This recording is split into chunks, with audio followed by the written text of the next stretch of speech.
What is up, everybody? Welcome. We are here in Juneau, Alaska for the Bitcoin 2020 or the Bitcoin Alaska 25 conference. I'm here with Congressman Nick Begich. Nick, how are you doing? I'm doing great. Great to be here. Appreciate that you all made the trip to Alaska to do our first ever Bitcoin Alaska conference. Yeah, I appreciate you coming in here and having this conversation with me. I think this is pivotal. We Bitcoiners, we believe in education. Education is the cornerstone to helping people understand new technologies, monetary policy, monetary systems. And so having someone as high a caliber as yourself, you are very integral to policies and lawmaking that goes on in the state of Alaska. A lot of the conversations have been about energy infrastructure, about Bitcoin, how we can implement Bitcoin mining into that energy infrastructure. And I think that having someone such as yourself, you hold Bitcoin, you're interested in Bitcoin, you want to get hash rate heating involved. So I'd like to just take it to the beginning. What are your thoughts on Bitcoin and Bitcoin mining? Yeah, I think Bitcoin mining, certainly for my home state here in Alaska, it's an untapped opportunity. A lot of folks don't realize we have more estimated undiscovered oil and gas resources in Alaska than any other state in the country. A lot of that natural gas, clean burning natural gas, it's a fantastic resource, but it's stranded on our north slope. So here's a picture of Alaska. This is the north slope of Alaska. Up here we've got about 35 trillion cubic feet of natural gas that we know about today, but the USGS estimates that number is actually more like 250 trillion cubic feet of natural gas once we open up that area for exploration. And so tremendous resource, but we have no way to get to it. There's no pipeline that takes that natural gas down currently and allows us to sell it to the world. And Bitcoin mining is a tremendous opportunity for our state to monetize that resource. One of the great things about Alaska as well, it's cold. This is a cold place. And so, you see Bitcoin mining rigs popping up in places like Texas, but you've got to cool those off. Here, you don't need to cool nearly as much or at all in some places in certain times of the year. And so that gives us a natural cost advantage. So when you look at energy, when you look at just the climate in general, Alaska is a perfect place for Bitcoin mining. Absolutely. So just for the audience, I grew up in Southeast Alaska. I understand the industries in Alaska. In Ketchikan, Alaska, there's two main industries. You've got the fishing industry and you have the tourism industry. Now, the thing about both of these industries is the revenue that's generated in these industries does not stay in state. This revenue goes out of state and funds these lifestyles in the Cayman Islands. And that's absolutely disgusting for the citizens, the residents who live here in Alaska, who, they pour their blood, sweat, and tears into their livelihoods, and they're not getting anything back. And so, I'd like to hear your thoughts on what Bitcoin mining can do from a energy consumption standpoint, but also from a, individual standpoint, how this can really boost their livelihood. Sovereignty is so important to me, and I think it's important to the entire American ideal. This idea that you don't belong to your government belongs to you. And I think we've really lost sight of that in recent years in our nation. And so Bitcoin, what it does, to really answer your question, we have to start at the foundational level. It separates money from state and restores a lot of sovereignty to the individual. One of the things that really makes Alaska unique among other states in our country is that we have a sovereign wealth fund. And so we have no state income tax and we have no sales tax. And the reason we don't have those taxes is because most of our government today is funded by an investment account that originally started with resources, right? Resource revenues that came in from oil and gas royalties. We put a portion of those aside so that it would grow in an investment account and help to fund government. And I think Bitcoin, when you think about the Bitcoin that is yielded from the mining activity, that is another form of dividend from the resource work that happens in our state. We've achieved a great deal of sovereignty as a state relative to other states in the country by thinking about money and investing in energy and production differently than other states have. And so I think this is an extension of what Alaska has already done successfully, continuing to utilize the resources of our state to benefit the entire population of Alaska, and doing so in a way that allows us to monetize the energy resources of our state and some of the comparative advantages that we have, but also to restore sovereignty to the individual so that they can keep more of what they earn. So Alaska is the largest state in the union, but it's also the least populated state in the union. Do you believe that Bitcoin mining can bring individuals back into the state and bring industry to the state? Absolutely. I mean, there's all kinds of opportunity that comes with industry. So anytime that you're talking about setting up mining rigs and setting up additional investing activity that flows from the result of that mining activity, it's going to bring jobs. And what it's also going to do is so important. I want to get back to an earlier issue that you raised. It lowers the cost of living in Alaska, and that is so important. We're a very expensive place to live.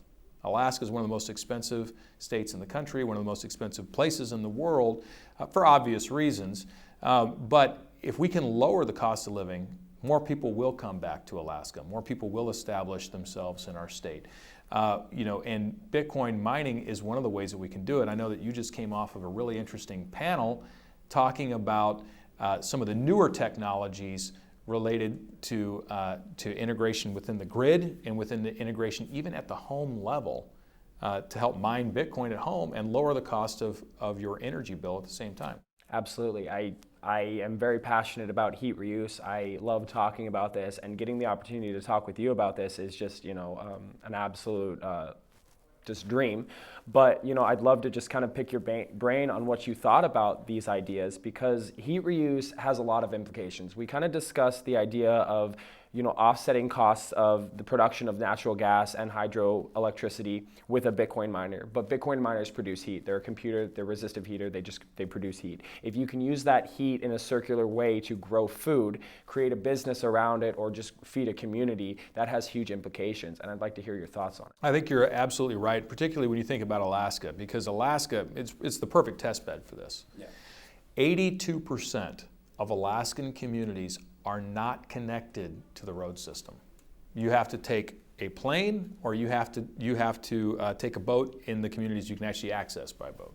So that drives up the cost of living tremendously, and it drives down the quality of food options significantly. If you can grow your food locally, it gives you greater food security, it lowers your cost of living, and it improves your health. Why wouldn't you want to do all those things? But oftentimes it's not done because in many of these communities they don't have a local energy source. So they have to fly in diesel to power the generators to run the community. And so when you're doing that, you need to make sure that every single joule is utilized in the most efficient way, right? And utilizing waste heat can be a fantastic option for these communities to do the three things that I mentioned a moment ago. Not to mention that fuel has a high price. It's a costly endeavor to get that fuel to these rural communities. By mining Bitcoin, take the heat aspect away from it. By mining Bitcoin, you could subsidize the cost of flying in that fuel. 100%. And it could be a game changer. We'd have to look at the numbers, and I know that there's been some early work in this conference already at doing some envelope math on what those numbers could look like, and early indications are it could be pretty compelling. Congressman, you can just do things. So we highly advise you, and obviously what position am I in to advise a congressman, but I advise you to just try it. Just get off zero. Just try a pilot program and see what it does. And then you can take that to the residents in your communities here in Alaska and tell them, hey, we as a government, we have a way to make you a more sovereign individual. And I think from a community standpoint, from an individual standpoint, when a congressman comes and tells you, we want to give you more power and not take away from you, that gives you more street cred in the eyes of the people that you are serving. We don't serve you, you serve us. That's right, 100%. And I'll tell you this, Alaska is a fantastic test bed for new technologies. We've been a test bed for early Wi-Fi. Some of the earliest Wi-Fi technology was built in Alaska. We are currently a major test bed for drone technology because we've got so much space available to do some of these tests. And this can be another great pilot opportunity for this technology. Certainly the whole world can benefit from it, but oftentimes Alaska, because of our harsh operating environments and rural status, allows us to be the perfect spot to test solutions like these. Absolutely. So Alaska, it's far away from the rest of the union, the rest of the 49 lower states. a lot of stuff is happening down there. There's a lot of arguments between senators, between congressmen, between state representatives. What are you personally doing to try to get your fellow representatives to understand the position of Bitcoin and mining? Well, you started off with the perfect comment. You said so much of what you do is about education. So much of what I do is about education, particularly around this issue when I'm in the Congress and I'm talking to other members of the House. Remember, there's 435 members of the House. 100 in the Senate, 435 in the House. So there's a lot of conversations in education that has to happen. One of the things that we did recently, we worked with leadership at Bitcoin Policy Institute, and we set up a lunch and learn with all of the legislative directors for offices within the Congress, and we offered everyone, Republican and Democrat, come on over, let's have a conversation. And a number of people took us up on that. And it's going to take a lot of work to educate people. You and I are steeped in this. I've been involved since 2013. You've been involved for many years. You have a podcast, for goodness sakes, that deals with it. You're here as a leader in this community. But we have to remember that members of Congress have a lot in their portfolio. They're going to be dealing with everything from national defense and national security to healthcare issues to attempting to find different ways to bring our budget more in balance. They're on science, space, and technology. They're dealing with natural resource issues. They're dealing with a host of things, and Bitcoin, for them, represents a small component, if any. And so what we've got to do is open the aperture through education, explain why this is important, not only to the individual, but why it's important to the United States government. And I think we had a panel earlier that we were talking about just how important it is, in my opinion, to diversify the reserves component of the national balance sheet, right? The reserves component of the national balance sheet. Typically, we think of the national balance sheet reserves as being something, maybe we got some foreign currency reserves, we certainly got a vast amount of gold reserves, but adding Bitcoin to the national balance sheet, I think is just smart diversification going forward into the back half of this century.